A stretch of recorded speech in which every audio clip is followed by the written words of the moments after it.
কিরে সুরাজ, এত সুন্দর জায়গায় ঘুরতে এসে বসে কাঁদছিস কেন? কি রে, তোর কি কিছু হয়েছে? ভাই আমার ফোনটা না খারাপ হয়ে গেছে। তোর ফোন খারাপ হয়ে গেছে বলে তুই এই কারণে কাঁদবি? কই কি হয়েছে দেখি ফোনটা।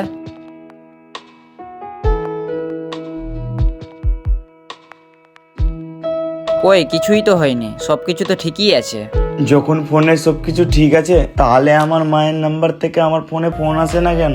আজ কতদিন না হয়ে গেল মা আমাকে ফোন করেনি। তোরা একবার বলিস না আমার মাকে যে একবার আমাকে ফোন করবে।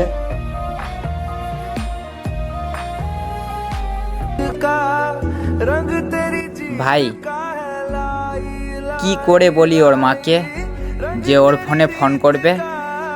ওর মাকে যাওয়া তো 10 বছর হয়ে গেল।